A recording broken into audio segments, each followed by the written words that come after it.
మేము యూకే వచ్చాక within 1 year how we bought a house. Years and years వేరే వాళ్ళకి రెంట్ పే చేస్తూ స్కీమ్ మేము వచ్చినప్పుడు ఇక్కడ ఏ స్కీమ్ ఉంది ఏంటి అవన్నీ కూడా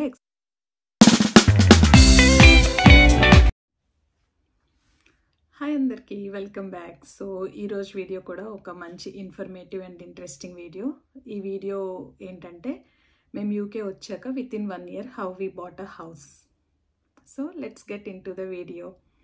సో ప్రతి ఒక్కళ్ళకి ఇల్లు కొనుక్కోవడం అనేది ఒక పెద్ద డ్రీమ్. బట్ చాలామంది middle class families and also రీసెంట్గా అబ్రాడ్ మూవ్ అయిన ఫ్యామిలీస్ కూడా ఆ కంట్రీస్లో అవైలబుల్ ఉన్న స్కీమ్స్ అండ్ పాలసీస్ ఏంటో వాటి మీద నాలెడ్జ్ లేక చాలా ఇయర్స్ అండ్ ఇయర్స్ వేరే వాళ్ళకి రెంట్ పే చేస్తూ వేరే వాళ్ళు వాళ్ళ లైఫ్లో వాళ్ళు ఇంప్రూవ్ అవ్వడానికి హెల్ప్ చేస్తారు. మనం మాత్రం ఎప్పటికీ అట్లా రెంట్ హౌస్లోనే ఉంటాము.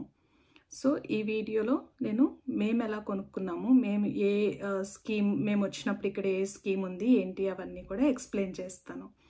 ఓకే, సో నా ప్రీవియస్ వీడియోలో నేను ఆల్రెడీ చెప్పాను, మేము 10 years సౌత్ ఆఫ్రికాలో ఉండి దెన్ 2021 అక్టోబర్లో we move to UK. So South ఆఫ్రికాలో ఉన్నప్పుడే మేము యూకే మూవ్ అవుతున్నాం అన్నప్పుడు we started looking for the houses in UK.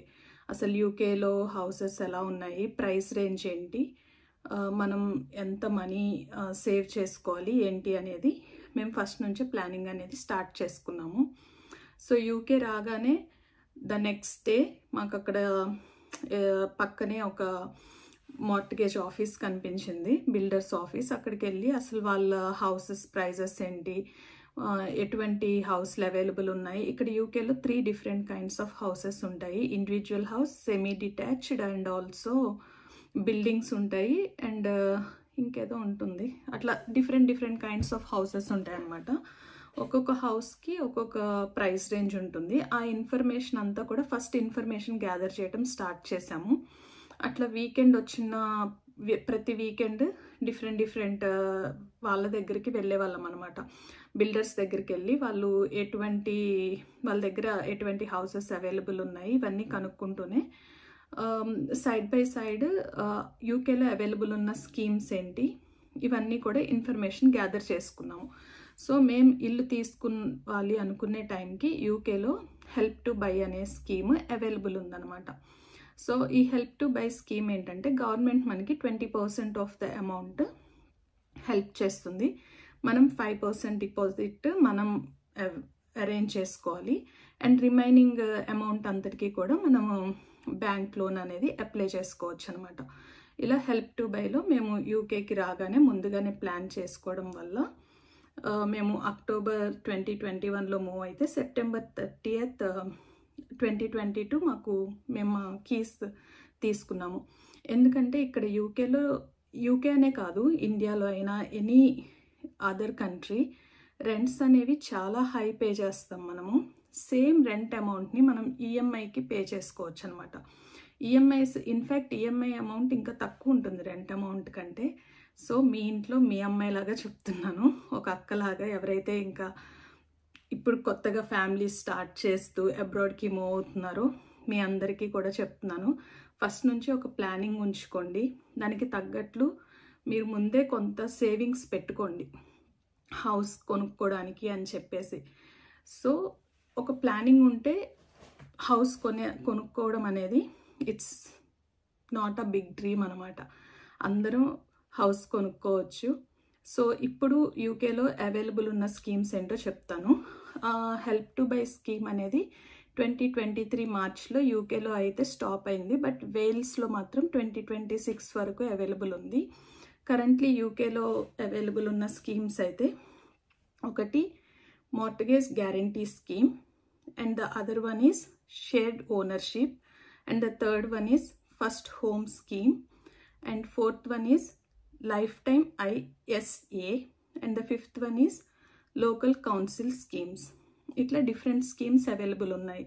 So మీరు ఆ ఆఫీసెస్కి వెళ్ళండి, కనుక్కోండి, మోర్ ఇన్ఫర్మేషన్ దీని గురించి తెలుసుకోండి అండ్ డిఫరెంట్ మార్ట్గేజ్ అడ్వైజర్స్తో కూడా మాట్లాడండి. అలా మాట్లాడినప్పుడు ఇంట్రెస్ట్ రేట్స్ ఒక్కొక్క బ్యాంక్ ఒక్కొక్క ఇంట్రెస్ట్ రేట్ ఇస్తుందన్నమాట.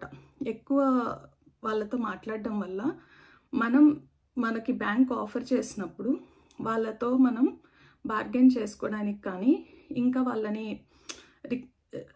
తక్కువకు వచ్చేలాగా మాట్లాడుకోవడానికి మన దగ్గర కంప్లీట్ నాలెడ్జ్ ఉంటే మనం మాట్లాడుకోవచ్చు. సో ఇట్లా మేమైతే యూకే రాగానే హౌస్ అయితే బై చేసాము. ఇండియాలో ఉన్న వాళ్ళైనా కూడా ఇక్కడ ఏంటంటే ఇండియా గురించి నాకు అంత ఐడియా లేదు, బట్ ఎనీ అబ్రాడ్ కంట్రీస్ అంత గవర్నమెంట్ త్రూ ఉంటుంది, ఫ్రాడ్ అనేది చాలా తక్కువ జరుగుతుంది. సో ఇండియాలో ఎవరైనా హౌస్ బై చేసుకోవాలన్నా కూడా ఫస్ట్ ఇన్ఫర్మేషన్ గ్యాదర్ అనేది చేసుకోండి.